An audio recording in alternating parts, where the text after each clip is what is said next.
দীর্ঘ প্রায় ৩ দশকের দাবি, প্রত্যাশা কিংবা আকাঙ্ক্ষা যেটি বলি না কেন, অবশেষে তা পূরণ হলো বগুড়ার মানুষের জন্য। দেশের ১৩তম সিটি কর্পোরেশন হিসেবে বগুড়া সিটি কর্পোরেশন গঠনের অনুমোদন দিয়েছে প্রশাসনিক পুনর্বিন্যাস সংক্রান্ত জাতীয় বাস্তবায়ন কমিটি নিকার।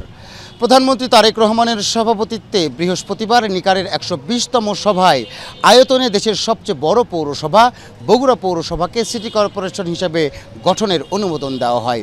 আর এই খবরের পর থেকেই আনন্দে উদ্বেল এই অঞ্চলের মানুষ। আমরা অবশ্যই গৌরবান্বিত যে আমাদের ১৩তম সিটি কর্পোরেশন হলো বগুড়া। আমরা অভিনন্দন জানাই সরকারকে, সরকার প্রধানমন্ত্রীকে, আমাদের এই সাথে জড়িত ছিলেন মাননীয় সংসদ সদস্য, অন্যান্য মন্ত্রী।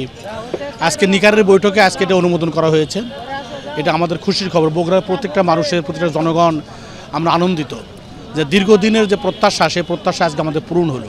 সিটি কর্পোরেশনের নাগরিক হিসাবে অবশ্যই আমি গর্বিত, কারণ হচ্ছে আমাদের অনেক আগেই হওয়ার কথা ছিল সিটি কর্পোরেশন, তো নানা কারণেই এটি একটা হচ্ছে সময় অতিক্রান্ত করেছে। তারপরেও বলবো যে আমরা এখন মহানগরের অধিবাসী, সেজন্য নিশ্চয়ই আমাদের সকলেরই, আমাদের এই মহানগরে যারা বসবাস করি সবারই প্রচণ্ড রকমভাবে একটা আনন্দের একটা অনুভূতি আছে। আমাদের বগুড়া দীর্ঘদিনের আশা যে সিটি ঘোষণা হোক। অন্য সরকারের আমলেও অনেকবার চেষ্টা করছে কিন্তু পারে নাই। আর আমাদের বগুড়ার চল মাননীয় প্রধানমন্ত্রী তারেক রহমান, উনি প্রধানমন্ত্রী হয়েছে, আমাদের বগুড়া এসে সিটি ঘোষণা করে দিয়েছে। আমরা খুব আনন্দিত, উৎসাহ। আমরা চাই আগামী দিনে বগুড়াতে যানজট মুক্ত, সর্বপ্রথম যানজট মুক্ত শহর হবে, এখানে পরিষ্কার পরিচ্ছন্ন শহর হবে, এখানে একটা গ্রিন সিটি শহর হবে, যাতে সকল নাগরিক আমরা সমানভাবে বসবাস করতে পারি এবং আমরা পরিচ্ছন্নতার সাথে বসবাস করতে পারি। নাগরিকরা বলছেন, দেশের ১৫০ বছর বয়সী বগুড়া পৌরসভায় যুগের পর যুগ তারা উন্নয়ন বঞ্চিত থেকেছেন। নাগরিক সুবিধার ন্যূনতম সুবিধাও অনেক এলাকায় পৌঁছায়নি। এবার সেই উন্নয়ন বঞ্চনার অবসান ঘটবে এমন প্রত্যাশা নাগরিকদের। আমাদের বগুড়া শহর পুরোনো পৌরসভা হলেও, মানে পূর্বের কথা বলছি, আমাদের কিন্তু সুযোগ সুবিধা সেরকমভাবে ছিল না। আমি যেখানে দাঁড়িয়ে কথা বলছি, ৭ মাথায় ১ হাঁটু পানি, যে কোনো বৃষ্টিতে ১ হাঁটু পানি। আজকে আপনি যখন পার হবেন, ৭ মাথায় যে কোনো জায়গায় যাবেন, পার হতে পারবেন না, রিক্সার বাড়ি খাবেন আপনি। এখানে কিন্তু না আছে মানে মার্টিনেজ ব্রিজ বা ওভারপাস, ওভারপাস কিছুই নাই। কিংবা আমাদের যে অবকাঠামোর যে উন্নয়নগুলো, সেটা কিন্তু ব্যাপকভাবে হয়নি। আমাদের ড্রেনেজ ব্যবস্থা খুবই দুর্বল।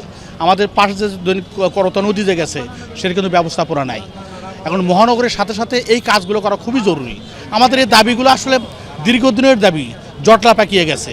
এটা ধীরে ধীরে আমরা আশা করি যে এখান থেকে মুক্ত হবে এবং মহানগর হিসেবে আমি একদম মহানাগরিক মনে করি এখন, যে খুব আমরা আনন্দিত, পুলকিত হচ্ছি।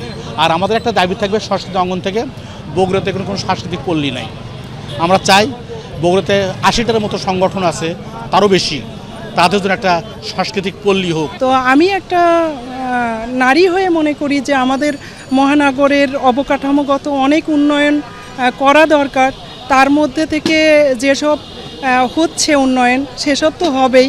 তারপরেও আমি নারী হিসেবে যেগুলি আমি কোট করি, সেগুলি হচ্ছে আমরা দেখতে পাই যে অনেক মেয়েরা আছে যে গ্রাম থেকে আমাদের এই নগরে আসে শপিং করতে, বা নানা কারণে নানান রকম ব্যবসা সংক্রান্ত কাজেও আসে।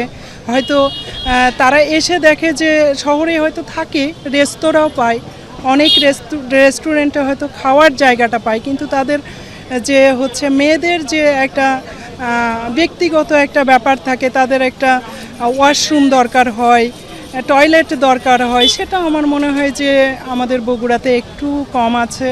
সেটা আমার মনে হয় যে সিটি কর্পোরেশনের যিনি মেয়র হয়ে আসবেন, দায়িত্ব পালন করবেন, তিনি এদিকে নজর দেবেন। আমরা যে চলাফেরা করি এই নগরীতে অনেক রকম সমস্যা, ছোটোখাটো বিষয় নিয়ে অসহিষ্ণু আচরণ করে থাকে, দেখা যাচ্ছে যে চাকু মারছে কিংবা ছিনতাই করা হচ্ছে।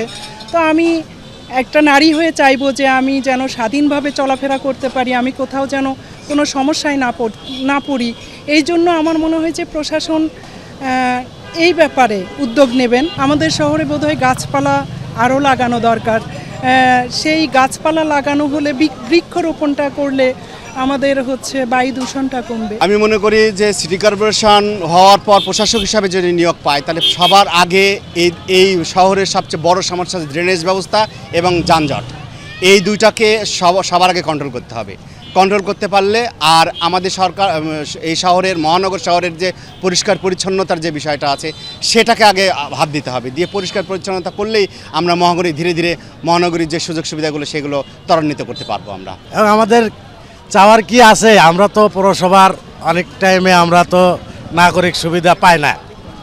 আমাদের পৌরসভার মনে করেন রাস্তাঘাট ভাঙ্গাচোরা, গেলে চাকা ভাঙ্গে যায়, এলে তো কেউ ঠিক করে না, এগুলো কেউ দেখেও না, দেখারও লোক নাই। ঘটনা হলো ভাই, আমাদের অনেক দিনের আশা আমাদের বগুড়া সিটি ঘোষণা হয়েছে, মহানগর হয়েছে, আমরা খুব খুশি আনন্দিত হয়েছি।